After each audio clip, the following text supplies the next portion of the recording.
Actually.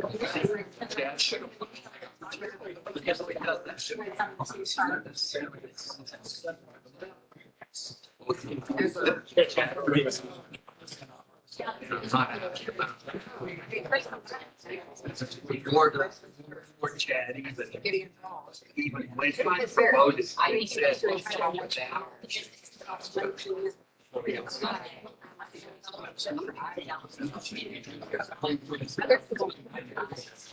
yeah. Anyway, I'm gonna ask some traffic.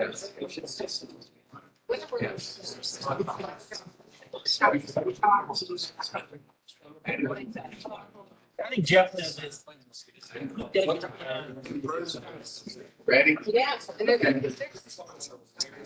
Okay, we're gonna go ahead and get started. So, okay. All right, everyone, we're gonna go ahead and get started. Call the meeting to order. Welcome, everybody. Thanks for attending today. Sun's shining, so probably wasn't a bad trip at all to get here. First item on the agenda, Ohio discussion. Justin?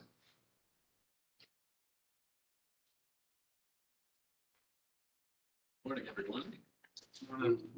Tables don't bite.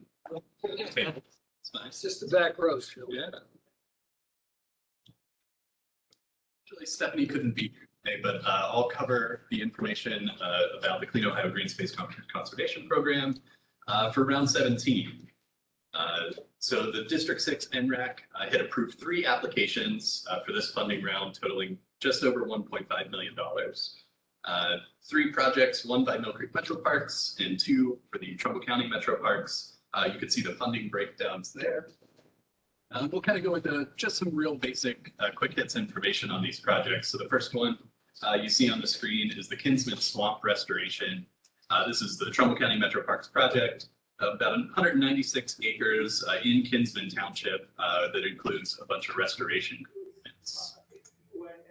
The next one, also a Trumbull County Metro Parks project, the Range 4 Preserve. So almost 80 acres in Lordstown.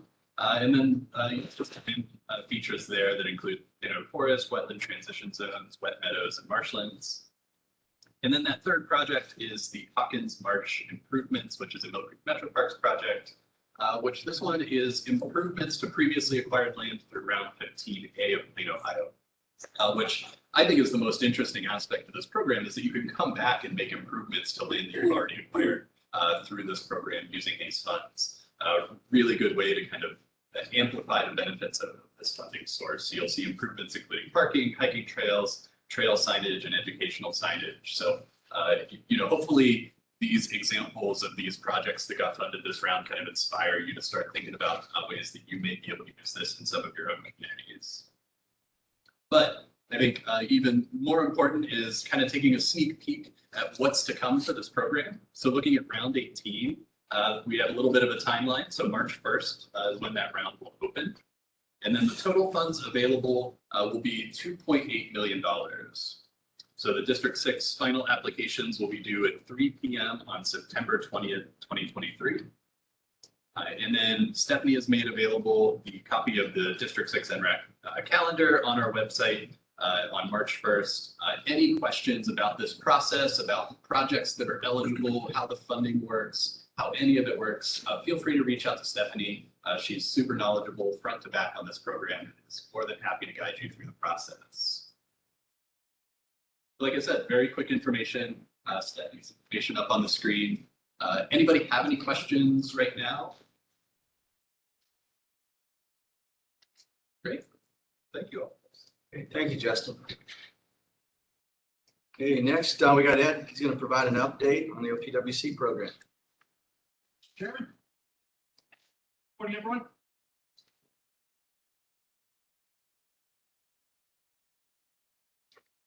What we have up here that you probably won't be able to read. If anybody wants a copy of this project list, see me after the meeting. I can print more of them out. This is our results from our round 37 submittal from last year. The project slate, which is the list of all our funded projects for this July, was submitted just a few weeks ago to Columbus. This top section shows all the skip projects. Scroll down just a little bit. There were 57 projects submitted, and 35 skip projects selected. Grant amount for skip is 6.6 million. And you can see the total project cost of 23.7 million for the skips. Here's the LTIP projects in the middle. We got 6 of them, 2.2 million in grant money, total project cost of 5.5 million. Loan projects, we got 5 here, and then 1 up in the skip also has some loan money. Total loan amount is a little over 4 million. Total project cost over 60 million for those. That's not right. You have to correct that. And then we have 6 small government submittals. These will be ranked by the small government committee down in Columbus, and we won't know the results on the funding of any of these projects until May. We might get 1, we might get 5, won't know until May. Then at the bottom, there is just 4 unfunded projects from this round. Any questions on that? Yes, sir. So if you have a project that's on the skip list, it could be eligible for funding later or like a later round, or what does it mean if your project is skipped? That is just the funding source, state capital improvement Oh, okay. program. It is just it's the state money that comes from the sale of bonds. The LTIP program, which is the local transportation improvement program, that money comes from gasoline tax. Okay. So that the LTIP money, because it comes from the gas tax, can only be used for road and bridge projects and culverts. The skip money, that can be used for everything. That can be used for the water, sewer, stormwater. It can be used for road and bridge. Sure. And it's just when we get the projects in, I have to separate them out into which funding category they go. In each funding category, by law, has to have a useful life of at least 20 years. So if you look at some of these projects, especially the paving projects, they have a useful life of 12 years or 10 years. So you have to juggle, move them around to try to make that useful life work, which this year was quite difficult for the LTIP. So you can see I got 20.1 years. So just barely made it. Anything else? This money for these projects will become available July 1st of this year. That's when the communities will get their agreements from OPWC. Now, a few of the bottom ones on each list may be contingency projects. I know I was told different like a week ago, but just this week, it went back to they will be contingencies, and they'll just have to wait for money to come back in before they're funded. You But have, everything, you have that dollar amount? I mean, how much are we short? I don't have that. Okay, because you just told me a week ago I know. that no bubble projects. Yeah, I know, and I told I'm everybody, scrambling on my pay. I told everybody that, because that's what, We assume OPWC told me. next year anyway, but and then she changed it this week. So I haven't got the answers in yet, but we still have 5 months, and I'm hoping all the active projects that are out there for the last few years, get closed out and more money comes back in, so we can put the money to these projects. Because there's paving projects out there, from 2 years ago that still aren't done. And that's going to be my mission in the next month or so, to start hounding people to get their projects done. Okay, thank you. Thank you, Ed. Okay, next, Jeff's gonna discuss the traffic county GIS map.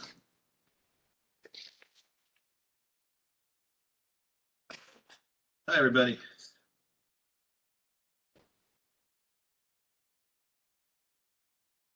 So, since we're just talking about OPWC, it's never too early to get in your traffic count requests for OPWC counts you'll need this summer. And today, I just want to show you that we have updated our online traffic count map. The map covers the five most current years, that's 18 through 22. Also, it has all the way back to 2009 and our smaller green dots there, but you could scroll through, you could click on them, tells you the location and the count number. We have a second tab. These are Grant's bike and pedestrian counts, so also great information there. We'll always talk to Grant if you're looking to get in on those great counts. Also, ODOT counts, if you're curious about counts that are on state roads, US routes, interstates, go to the ODOT traffic counting map and you can see all of those there. We also maintain a database at the bottom of the page. The counts go back to 2000 on there. We're in the process of updating that to have that up with our most current 2022 counts. It's easier to use the map if you're looking for current stuff to know if you have a account that's still eligible for things, but if you're curious about historical stuff, go to the database. Just to give you a quick look at the ODOT one, you got to zoom in pretty far to get them to pop up. So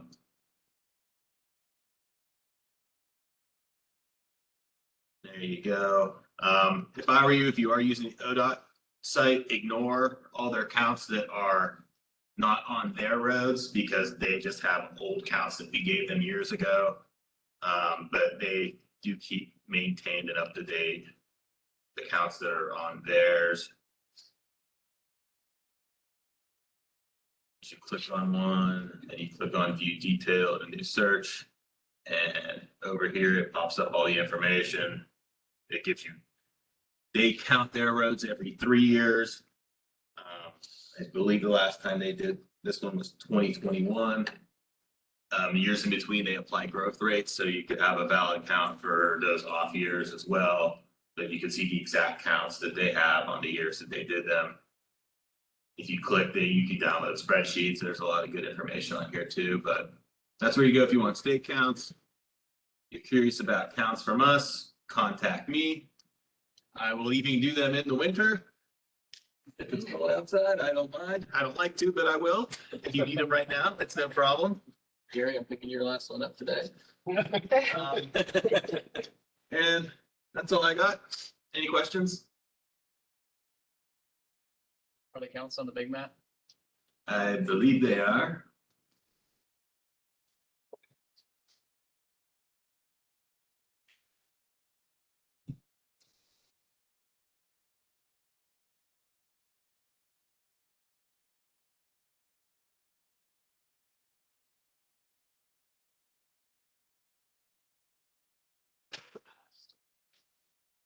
Traffic counts, yes they are.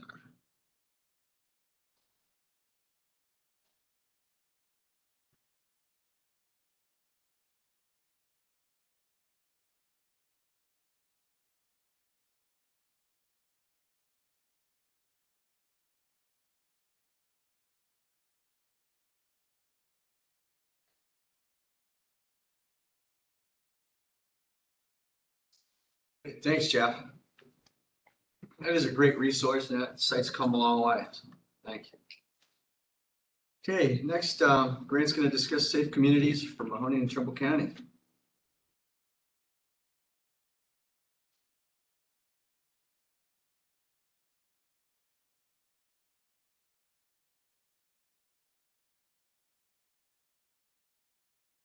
All right, hello, everyone.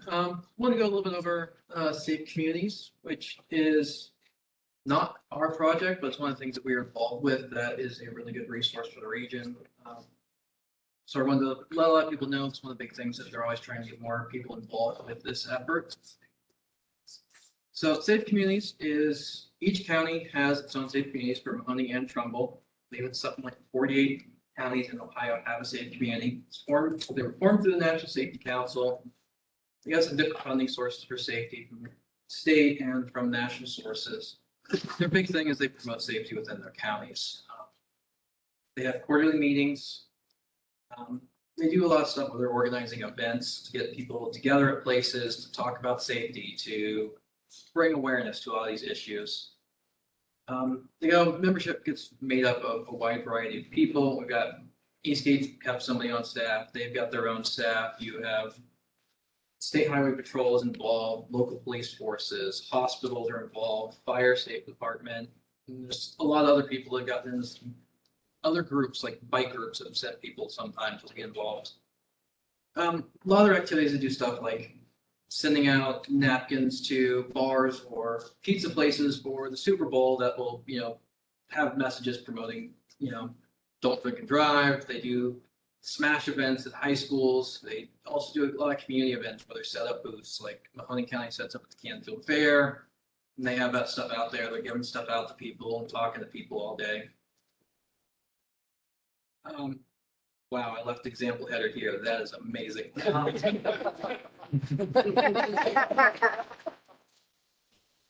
So each county has its own group. I actually kind of emailed each of the different people, sort of like, hey, why don't you give me something for this? So Trumbull County's big thing is, they're promoting activities and wanting membership attendance, participation. They've actually seen some data showing some of their efforts they've been putting towards useful driving has actually reduced youth crashes since they've been focusing on that. They're working to educate all ages and populations. Safe Communities usually has a lot of focus on specific areas such as teen driving or impaired driving. They do 16 events, 2 kickoff events near the beginning of the year. Mahoney County gave me a lot more of a narrative, but their big things they're doing is seatbelt usage, impaired driving awareness, motorcycle safety awareness, trying to build a lot more a coalition with different safety partners. And then they get involved in a lot of events like Click Their Ticket, the drives over, get pulled over, and they're constantly trying to push this information out to the communities. One thing though is these quarterly meetings, they also do is fatal crash reviews. And that's one of the things that's actually where having a larger membership does come into play and can help a lot more, which is every single fatal crash that happens ends up being reviewed in these meetings. And usually state highway patrol or if one of the local police that was involved is there, goes over the crash, they walk through what happened, what stuff came out of it. And then the group as a whole sort of goes through it and looks at what are some of the different issues that we're finding and seeing if there's any solutions that can come up out of this. You end up with the people from the hospital are able to bring in, yeah, we know they came in, this is something we know about that situation. You end up with, I'm able to bring in all of our crash data and show, this is trends for that specific location. The police can bring in their information. Then you also get some of the stuff like people from the local communities that maybe say, yeah, we get there's road work that was done there 6 months ago. Maybe there's an issue.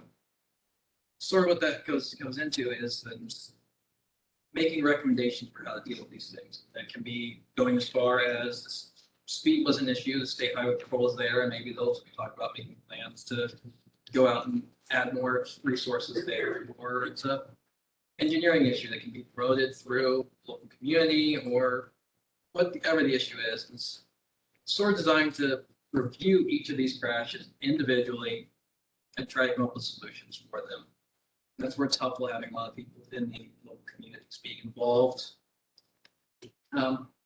So I wanted to bring this out there to everyone just as if you have somebody on staff that's involved or wants to be involved or finding out more, promoting this better, the Safe Communities is a great way to help with building that information. Kevin and Laura, the people for each county, both of them have a Facebook for their Safe Communities. Mahoney County's next meeting is actually here at our office on the 16th at 10 a.m. Trumbull County's next one is on the 19th, which is location to be determined still. We haven't figured that out quite yet. If you're interested in more information, also feel free to reach out to me and be able to help connect you with that. Try to get a lot more of this awareness. Any questions?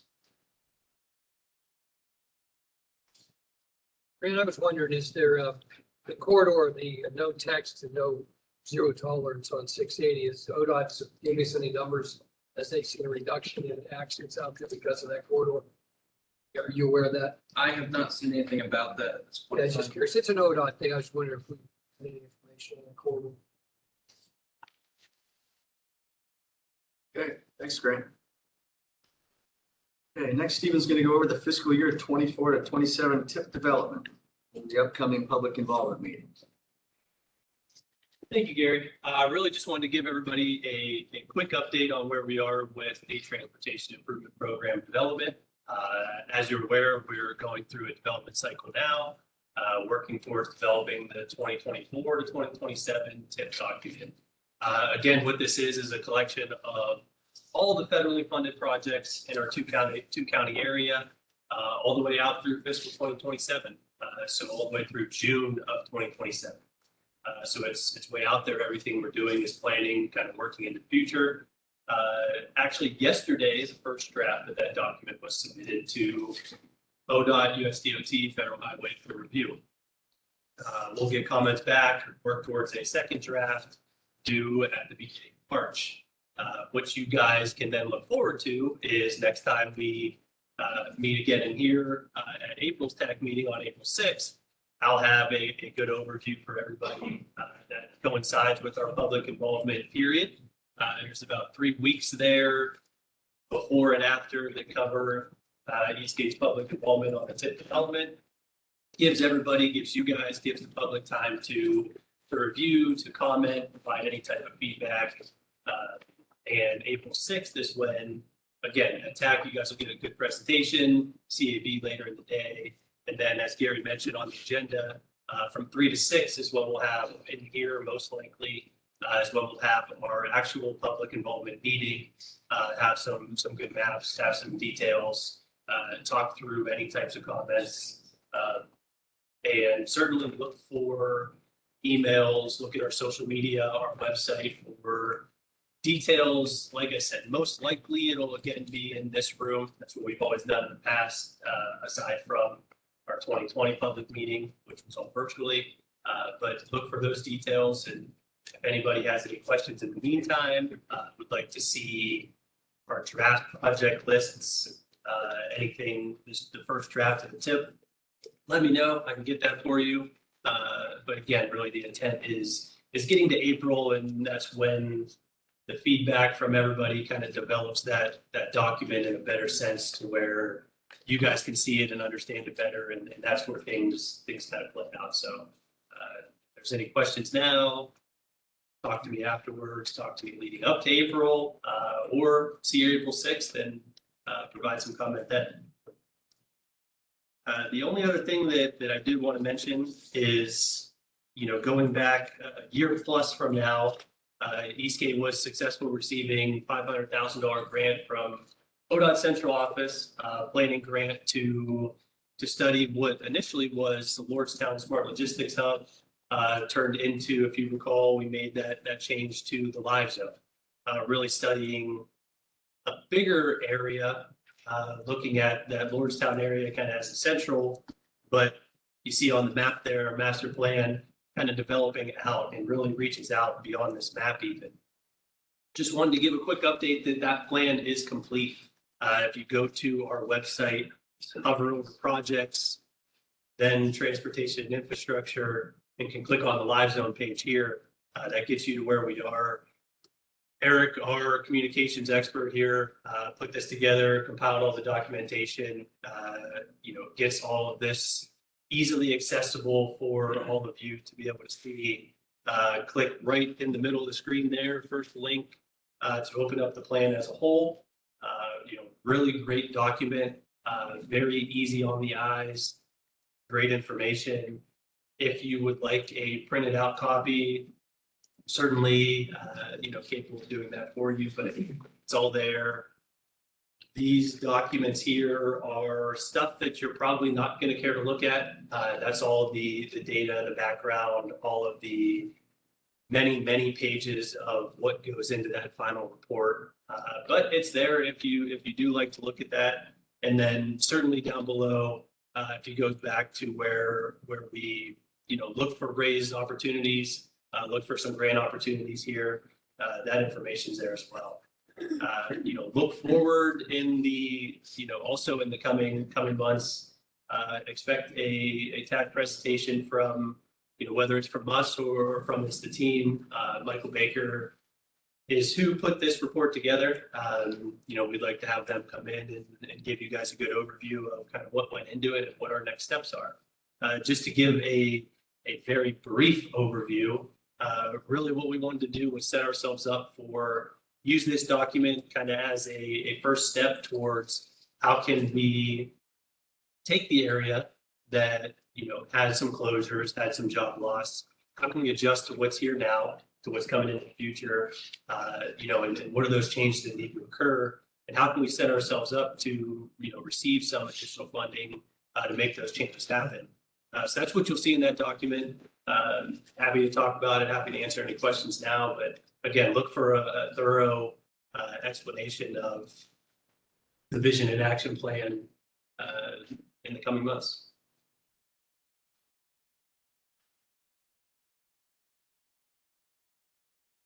Any questions for Stephen? Thanks, Stephen. We're down to the director's report. Jim. Thank you, Gary. I just wanted to piggyback on Stephen's comments about the Livezone report. We've been waiting for it. We were unsuccessful in the last round of raise, asking for $25 million, but a report wasn't done, and we had to submit it. We're not going to, the next round of raise is due, I believe, this month or next month. We're not submitting. We're kind of just we're going to target the 2024 raise grant application. Now that we have a final report, I can tell you that we've shared that report, just started sharing that report with some of the, with Foxconn, with Altium and some of the supply chain companies that they're talking to, and they're really blown away by it and they're excited about it. So I really think this positions us to move forward with an exact ask. It really, what we're starting to hear is really focus on a rail component out there and an intermodal component. I know that that report also identifies autonomous distribution centers too, which is highlighted, but like we've preached here, if you're going to ask for money, you better have a plan in hand and tell them what you're going to do with it. So I think this positions this region and certainly Eastgate as we move forward for the asking for additional money. And we didn't want to rush it. We didn't want to throw it back in there. We'd have been identified as just resubmitting it. We're going to refine it now that we have specifics and we have companies on board with us. We'll spend the next 6 to 9 months making a better application. I believe we'll be very successful in 2024 for that application. So appreciate all the hard work that Stephen and the team did put into it, and the consulting team that went together. It's well written. It's easy reading. We're excited about it. So look forward to that presentation coming soon too. I do got to announce that Ken set his date to retire on May 1st. Disappointed that he's leaving. We're excited for him and his new chapter of his life, but we didn't want to miss a beat. We went through the process of interviewing for a new director of transportation and infrastructure, went through interviews and an interview committee selected Stephen. So Stephen Zubik will be assuming that role on May 1st. In the meantime, he's the interim director of transportation infrastructure and trying to hang close to Ken so that he can continue to gain knowledge. But we're excited as we move forward and excited for Ken as he moves forward too. Other good news we put in, and we had a workshop here when it came to Safe Streets for All, IIJA initiative that would allow communities to get planning money to take a really regional look at their streets and improvements they can make when it comes to safety upgrades. We're excited to announce that the USDOT awarded Eastgate $260,000 to advance a study on those communities. Then really that's hitting the foot in the door, and hopefully whatever the study identifies, then we would turn around and ask for project money, which is another round of funding through the IIJA. We just got notified this week I hope it's quicker than the original build money that we got from the USDOT for the Youngstown streets, because that took 14 months to get. But once we do get the funding, we'll be putting an RFP out there for consultant services to, and we'll develop a scope also, so that we can take a look and do a deeper dive into our streets and our roadways, and again, an effort to find projects, identify deficiencies, and make those improvements. Also, we've been talking about the ARC Community Investment Fund that Governor DeWine made available to the 4 LDD districts in the state, which Eastgate's one of them when it comes to ARC money. It was a $50 million commitment to planning, and then a $450 million commitment to projects. We put in for a couple. Now the deadline for submittals for the planning money and project money was December 9th, I believe. And we're anxiously awaiting, but it has been, everybody's asking us, we don't know anything more, but we did hear today that they started notifying communities of the planning opportunities and the consultants that put in for it. Some of them have already been notified just today. So when I talk about, we were hoping to hit the ground running on January 2nd. We're going to lose 6 weeks here, 8 weeks, but that is starting to shake free. We look forward to that. As you know, Eastgate put in for planning money for the River of Opportunity and continue to build out our initiative of communities along the river. This one's, we call it, we named the River of Opportunity, but it is really a focus on the downtown areas along the river, those communities, revitalization efforts, and really transformational efforts. Housing is possible.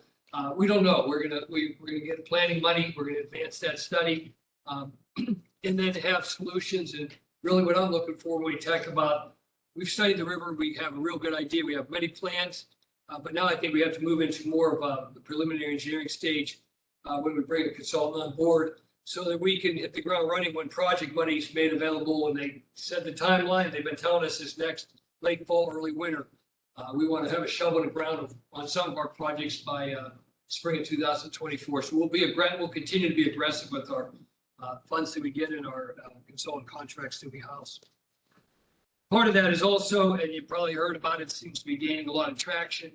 We're also asking for money in that River of Opportunity when we're addressing workforce. Eastgate's role workforce is a little bit of a different twist. We're going to work on a repopulation strategy.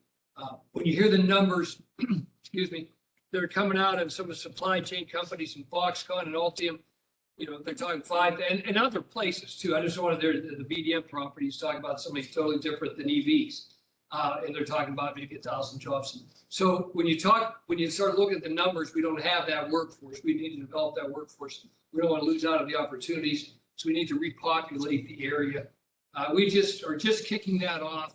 We hope to get money through the River of Opportunity to bring a consultant on board to help us with continue that strategy when it comes to repopulation. We kind of named it 3 R's: retain individuals, young people here, return young people and individuals, and not just young people, anybody back to the area because it's so good, and then receive immigrants and refugees to help to build the populations back.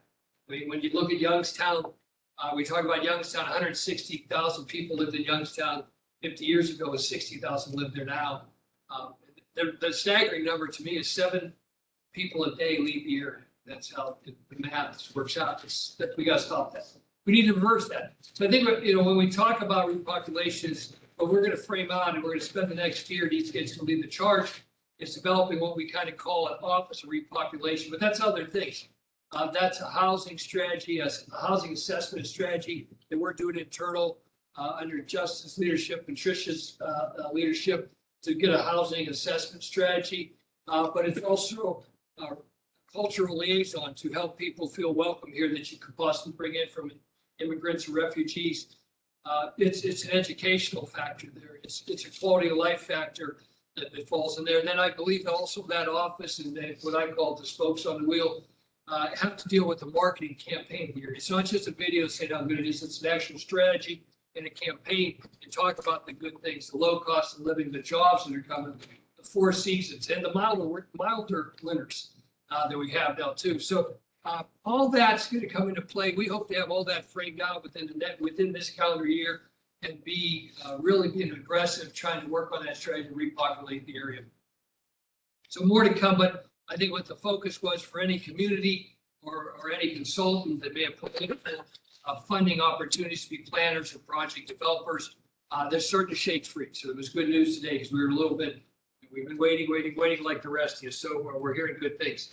The other initiative that we are part of when it comes to ERC money is the Lake to River Logistics Corridor.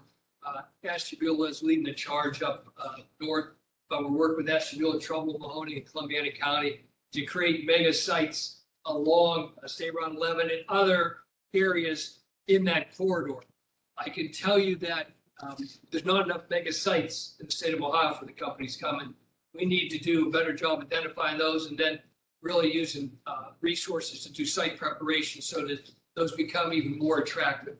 I think that corridor gets highlighted even more because of our Lake to River broadband expansion. That's we're in preliminary engineering right now, and it's going very well.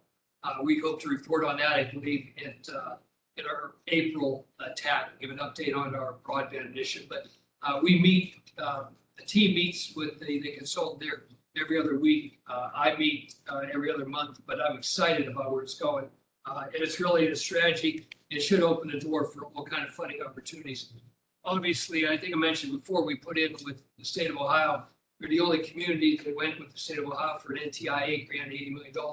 20 would come back to this region for the implementation of that Lake to River broadband corridor. So I know we position ourselves very well as a region to attract those funds and make those improvements. Two last things I want to bring up.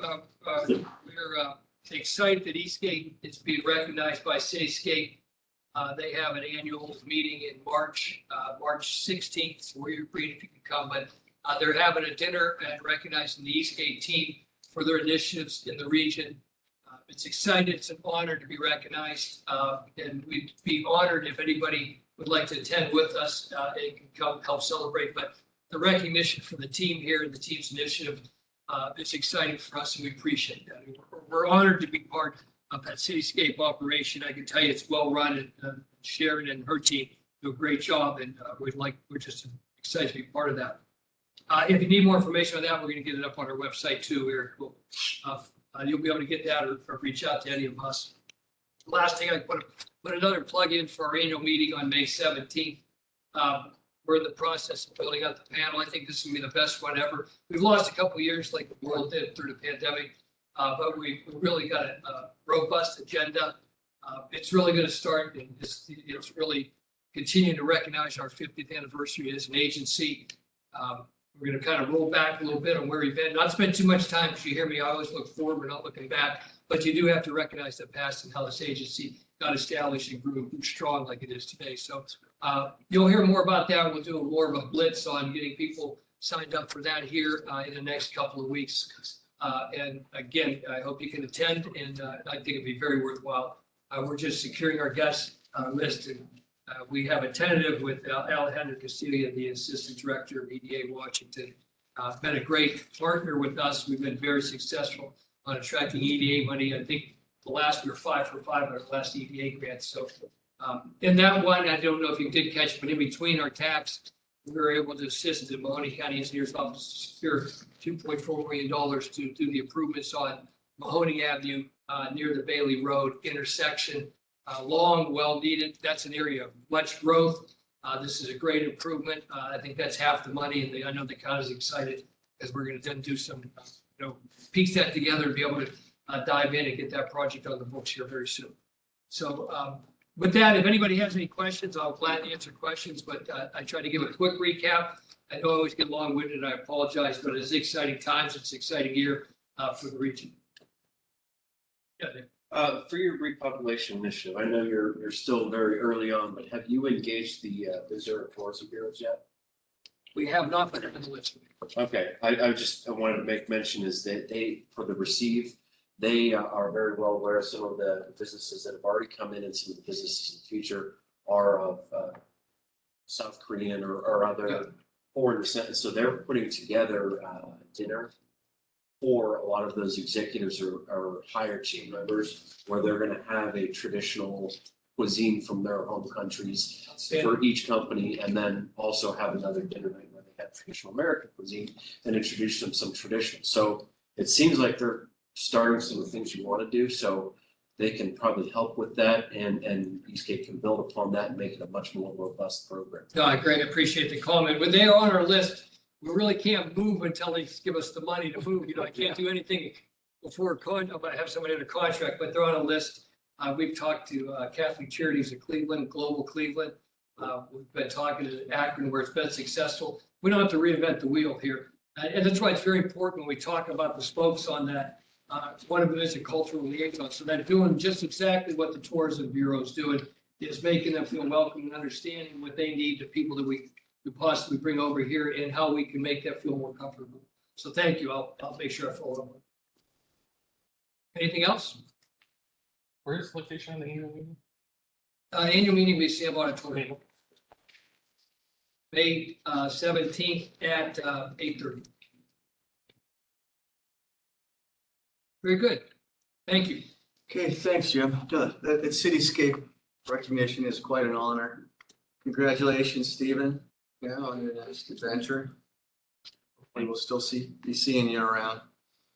Okay, 2 general policy board resolutions will be emailed out for the TAC to vote on. Ken's got something to discuss on the general policy board resolution 5-23. Yeah, I just want to give a little information on the air quality conformity resolution 005.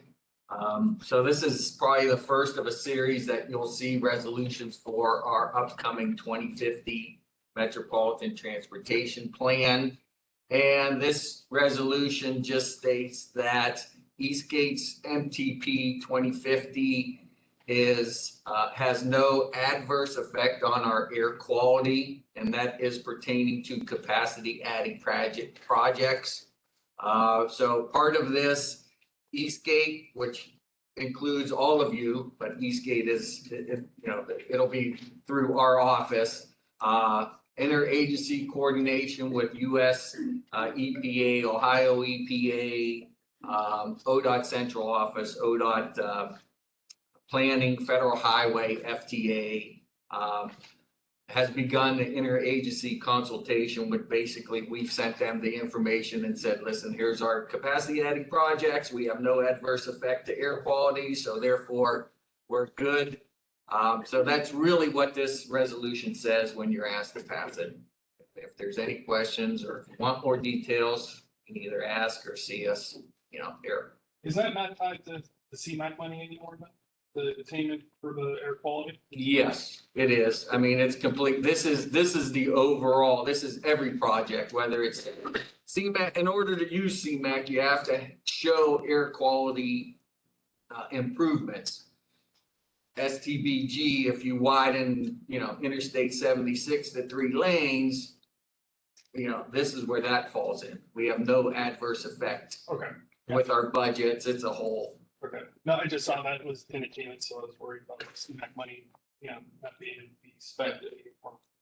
It's being applied with CMAQ money anymore. No, we're good. Now we're down to open discussion. Any announcements or discussion for the committee? Okay, next month in March, no TAC meeting, but there will be a general policy board meeting, so everybody please plan to attend the general policy board. Okay, I'll take a motion for adjournment. So moved.